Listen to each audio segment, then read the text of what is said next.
Today we are focusing on two types of mathematical sequences.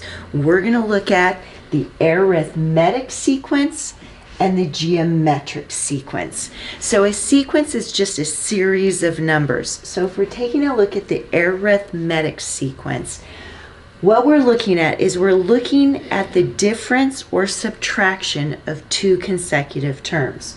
So if I have this sequence and my first term is -4, my second term is 8, my third term is 20, and my fourth term is 32, I want to take a look if there's a difference or subtraction that's constant.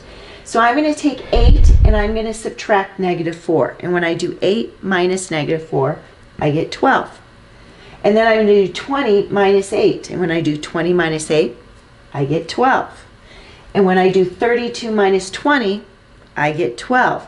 Because the difference is always exactly the same, we call that a common difference. And if I have a common difference, then I know it has to be an arithmetic sequence. Now, we can graph arithmetic sequences on the coordinate plane. And when we graph them, we always will get a straight line. That's how we know it's an arithmetic sequence. Now, how do we graph it? Well, the graphing is the easiest of all the graphing we've done, because the term number is my x. So -4 was the very first term, so I say that point for x is 1. That would be my input value. Now, that value of the term or the number in the sequence is my y. So term 1 would be -4, and that becomes my ordered pair, 1, -4. So I go 1, I go to -4, and that's where my point is. Now the second term, the sequence was 8.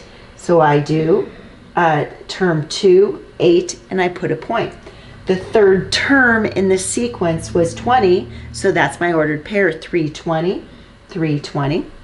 And my fourth term in the sequence was 32, 4 is 32. So mathematically, we really don't have anything to figure out.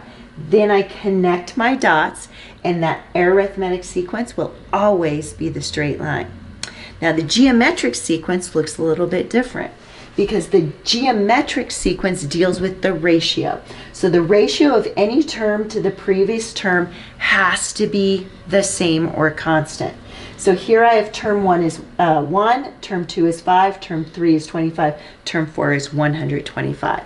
So I'm going to take 5 and put it as a ratio above the previous term, which is 1. So 5 to 1, the difference is 5. 25 to 5, well, 25 divided by 5 is 5. 125 divided by 25 is 5.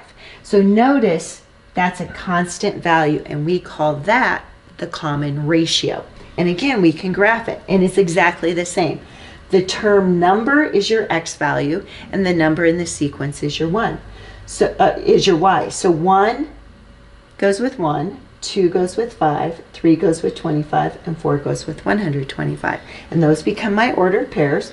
So I go 1, 1, I go 2, 5, I go 3, 25, and I go 4, 125. Now, the thing about a geometric sequence, it's like exponential growth. It's going to go up really, really fast, or it could go down really, really fast, depending on how the sequence goes. And it's always going to be that curved line that we're looking at.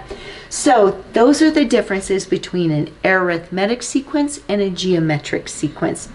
So today you're going to be asked to identify whether the sequence is arithmetic or is the sequence geometric, and a few problems they're going to ask you to actually graph it. So have fun with these. These are pretty good.